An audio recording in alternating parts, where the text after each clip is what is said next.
questions that came in. So excellent job.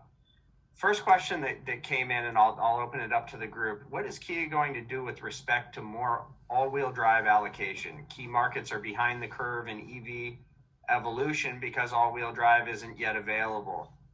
Competitors such as Honda are much more effective in getting the right percentage of all-wheel drives into a given market. What is Kia doing to improve this? Sorry for the long question, but it was a good one. I can answer that one. I'll take that. I mean, right now on all-wheel drive, I mean, we've obviously expanded our lineup this year on all-wheel drive. All of our SUVs have it. We don't currently have any restrictions on the percent of all-wheel drive that you can order. So if you're struggling to get them in certain markets, we can work with your region on that. We added all-wheel drive to K5. And certainly as we go into future product, we're looking to bring more and more all-wheel drives. So I think kind of an issue let's address through your regional office, but we should be able to get you the all-wheel drive models that you need. So this is a fun question that's come up a couple of times in a couple of different meetings, and I think it's always interesting. There's been a lot of focus on changes dealers have adapted to during the COVID crisis. What has Kia learned that will last into the future? Well, I can chime in just for a second. As I shared on one of my slides, there's a lot to be learned. It was interesting because in February of last year, we were going around doing grassroots meetings, talking about the change in the customer experience, both for sales and service. And I know in particular regarding sales, we talked a lot about, the digital sales experience. And for a lot of dealers at that point in time, it seemed like it was a way out there kind of thing.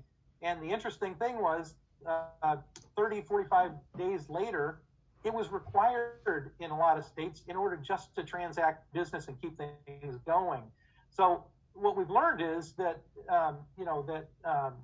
necessity sometimes is the mother of invention.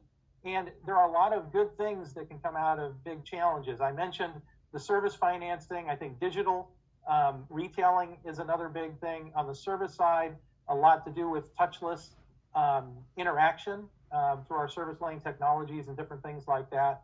But it also, the resilience of the Kia dealer body and their adaptability, I think, is one of the biggest things that we learned.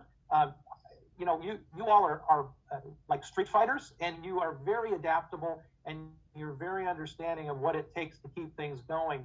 And you see the results that Eric shared.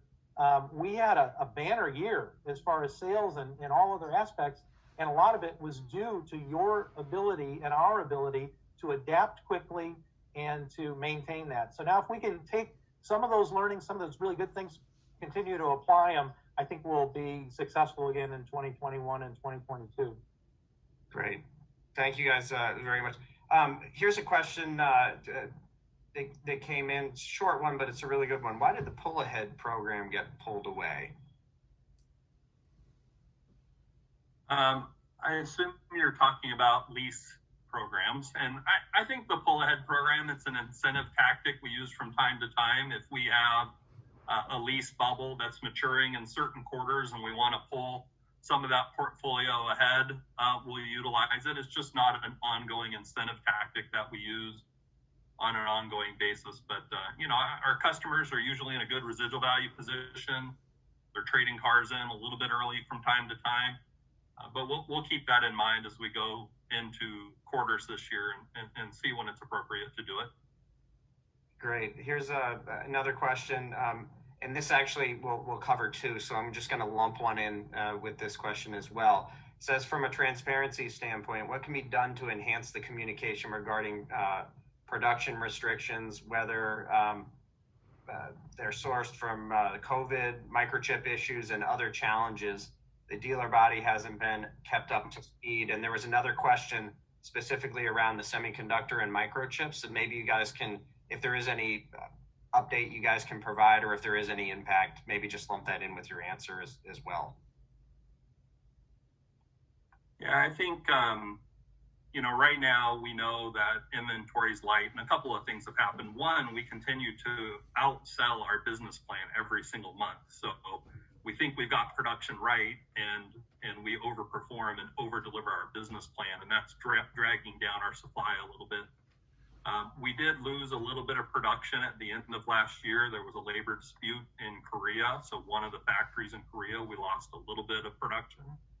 But right now, we don't have any issues with the microchips. We're still building to our full capacity that we can. And as I mentioned earlier, as we get through March and into second quarter, we're anticipating our supply to start to ramp up and exceed what you're selling. So we'll start to build back dealers' inventory in March and beyond. That's great. Next question that came in, has COVID or the focus on EV changed your thoughts on facility requirements for the future? I think facility requirements are under constant study. We know that the industry is changing. We know that EVs are going to be a big part of not only Kia's portfolio, but the remainder of the industry. So we'll monitor that. We don't have any program to announce now or to talk about, but that's something we'll continue to monitor throughout the year, and we'll let you know when we have more information. Yeah, no, that's been a really interesting topic that's come up in a couple of meetings, just about how dealers are thinking about their own facilities, and brands are thinking about what might be needed in the future. So it definitely is top of mind. Switching gears a little bit, when will a light truck be part of the product plan? I'm not sure if you guys can answer that, but I'm throwing it in there anyhow. Always a question we get, and there's James laughing. James probably asked that question. I think he asked it every dealer council meeting, but no current plan for a future truck. That was too short. You can't just leave me like That's all we got. All right, so we have another. So this one was the microchip. So I'm gonna throw another question in here. This is a model specific to Telluride. So you may have addressed part of this, so I apologize if it's a little bit of a repeat. But when will the Telluride ramp up to 100,000 units annually, as announced last year? It doesn't appear that production has approached these levels at any point. Yeah, I think as you're all aware, when we initially came out with Telluride, we had production forecasts that were at about 60,000, and after seeing how popular it was, we've ramped that up. Really, since about August of last year, we've been building at a rate of 100,000 a year. We do share a little bit of that production with Canada and with some overseas markets, but the majority of it, 90+% of it, is bound for U.S. dealers. So we're producing at that level now, and don't foresee that changing in the next year. So we're building at that level.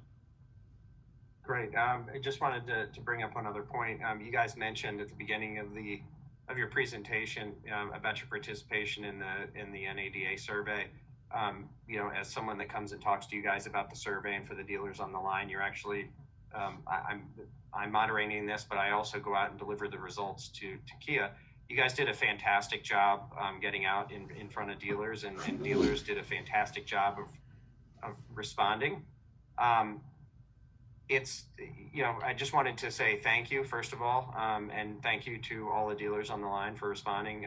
The Kia team takes an active role in listening to this, and James, I know you guys are also consumers of that information, so that's been good. Thank you guys for mentioning that. I had another question that came up, and this might be one that you can or can't answer, but I'll ask it. What's the latest on the rumor that Apple will build a car at the Georgia plant?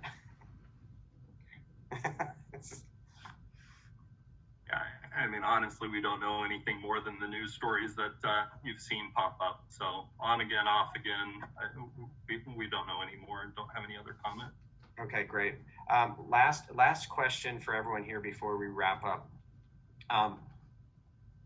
what do you see, in 2021? This is kind of an interesting, question. Someone just texted this to me actually. Where do you see the market going in 2021? Do you guys think that the market as a whole is going to be up? And this isn't specifically Kia related, but do you think that the market is going to go up? And in financial markets, maybe Ross, this is a question for you as well. Do you see credit tightening and those types of activities? More of a global question, but I'll throw it out to the whole group and just ask you where you think 2021 is going to go. I mean, I can go ahead and start with the financial side of it.